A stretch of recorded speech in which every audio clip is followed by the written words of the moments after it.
Hi, my name is Patricia Regier. I've already clicked a button here. After you have updated your settings, go back into a new Zoom meeting and look around. So I clicked AI Companion, and it's giving a disclaimer too. The content may be inaccurate, so check for accuracy. So I'm going to click Got It.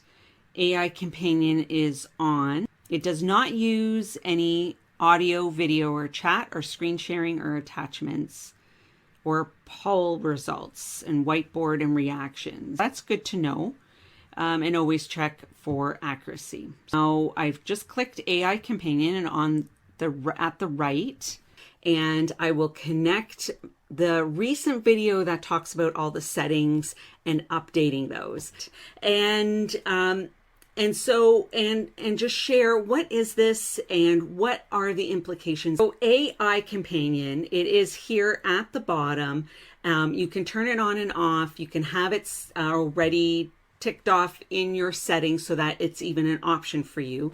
Now, if you're not wanting to record a video at all, if there's confidentiality, you want to think about your policies, whether individually as a business or entrepreneur or as an organization as well.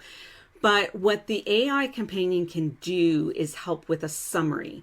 Now, some of that information ahead of time, take a look and read that when it's up, but it talks about it's not including everything, including it's not talking about the chat or the polls or what's being shared on screen. This is another really good, important reason why you should read out the comments or questions in chat, especially if someone is only communicating that way and not on mic or camera. But in particular for the AI summary to be included and have a voice in this option, you need to read out the aspects that are being typed in chat, because that's not an automatic thing. So just to pay attention to that as well and consider it. So it is about what is being talked about, and it can even include action items. So it can be very helpful for that minute taking. It's very interesting. And I would recommend that you still take your regular notes and then take a look and compare, because it does give the cautionary that it's not without potential errors. So you want to compare and take a look, but it's great. I've had it on and I've had a couple meetings, and participants get that notification too. It's not a full recording. It's not a full they said this, they said that. It's about giving a snapshot, a summary, a synopsis of what happened and giving you some suggested action items, which is really helpful. But it doesn't pick up everything. So I've been testing this, and you need to be very clear and intentional.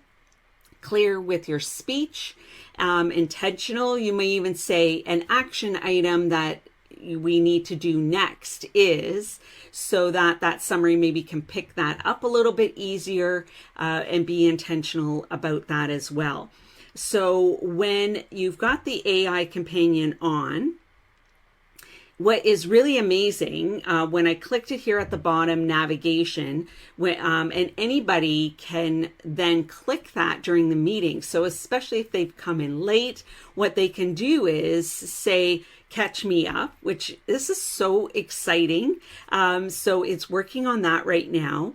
And based on the meeting transcript, and it goes into more details of what has happened, you can even give it a thumbs up, so which is a thank you. So when you then go to the three dots on the right hand side, that panel that's opened up right beside Catch Me Up, I'm going to click the three dots, and then it goes back to what those initial options were, and I'm going to say, was my name mentioned? And yes, my name was mentioned by other meeting participants in the transcript. So it's not giving me what was said. What topics were discussed. I'm going to click that now as well and see what it comes up with. The main topic discussed so far in the meeting transcript is AI companion feature. And, so this is so exciting. I find all of these new options super exciting.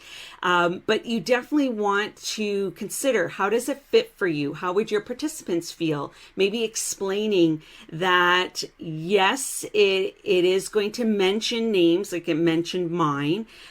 So let's mention someone else's name, Joe Smith. I'm thinking, think of different ways of how you can test it.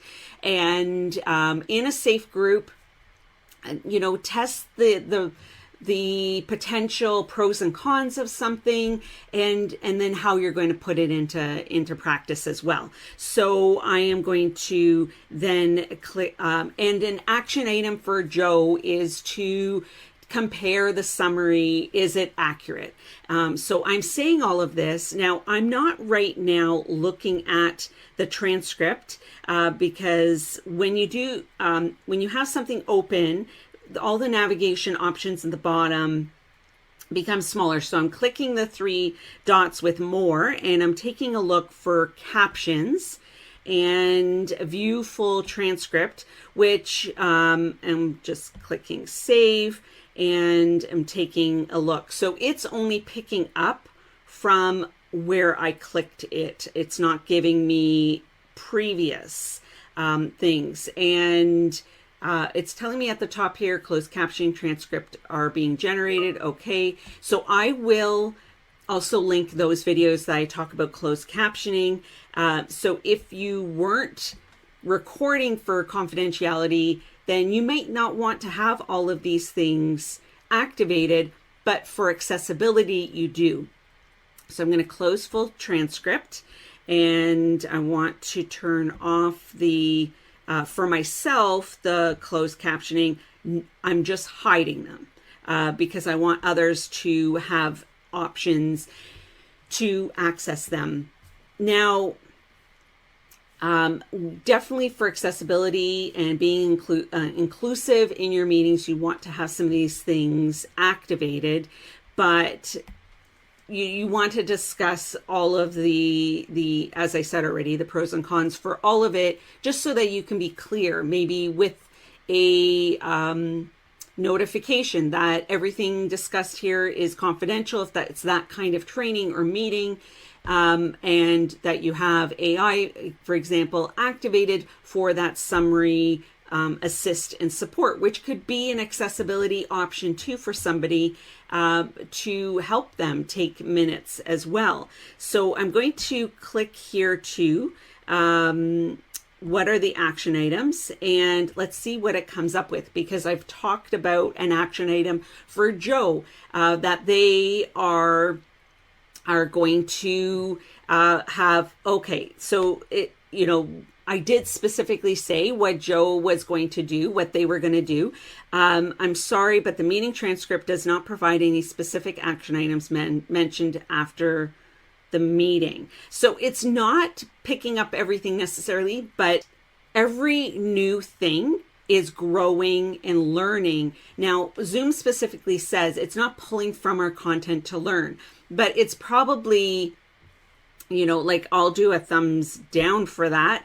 Thank you for the feedback. So it's tracking that stuff potentially. And you also in your settings have the option of what Zoom can pull from data, but it's not specific data.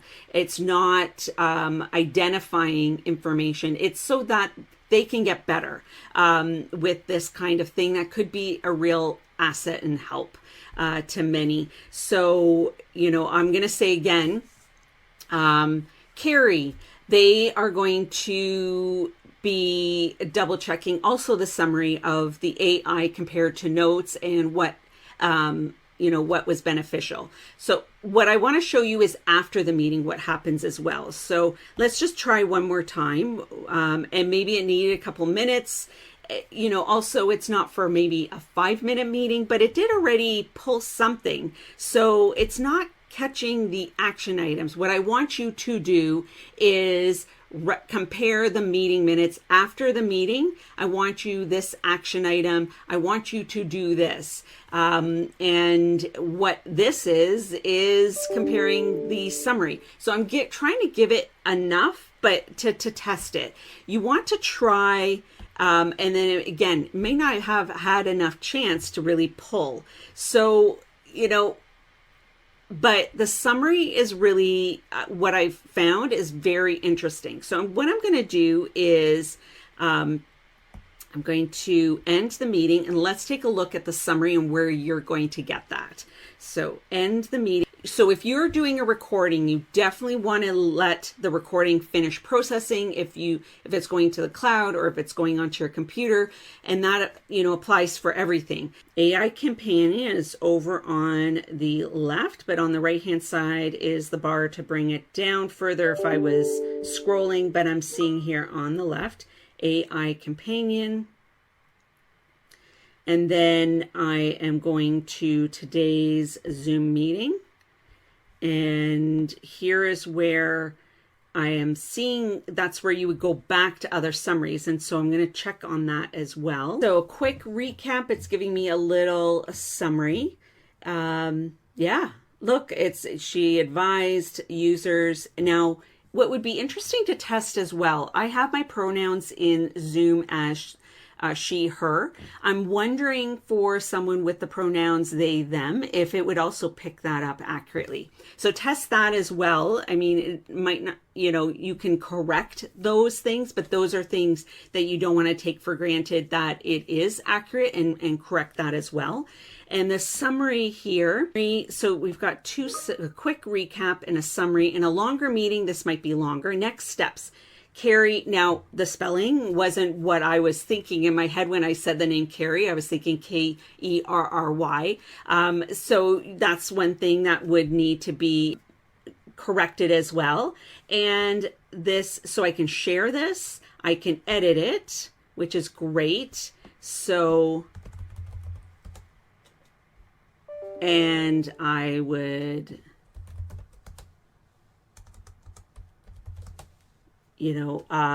correct that as well. And then click save. And then sharing, let's take a look. So I might want to send it to myself, but it's not letting me because, and what it does is in my email already, it sent it to me. So journal share. It already gives it to me, and then it has the option to edit it right there as well.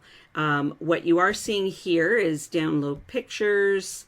So you're not, you might have to take that step as well. This is new.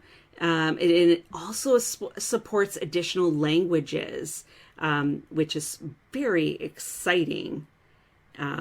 So, and then it's asking for the accuracy of the summary. So it's asking for that feedback because the exciting thing about anything new is that it's growing and improving, to not discount it. But if there's a reason to not have something, because of some of those, beginning steps. So we're seeing again here, as soon as I open the meeting, we've got these, notifications. So if there are certain things at this stage that you can't implement it, but you're going to keep testing it, you might put that in your calendar, even in 3 months, to check back on it, to not discount it forever, because all of these options are constantly growing. And I encourage you to also update on a regular basis. I'll link in the description some of related videos. And if this is helpful, I always really appreciate the like, comments, share it. And of course, I would really appreciate if you would subscribe as well. All that does is tell me, should I keep making these videos? So I appreciate this. My name is Patricia Regier, and until next time, take care. As I was editing this video for you, I noticed that there is something else that I didn't test out here in the navigation screen at the very bottom of my my Zoom meeting. So I am going to click on AI Companion, and that opens the panel on the right. And then I have here options for stop summary as well. So first of all, the little arrow, or some people call it a carrot, right beside AI Companion, I'm going to open it. Who can ask questions to AI Companion? All participants only when they join, or only hosts. And the summary is what I want to see what happens when I click that button as well.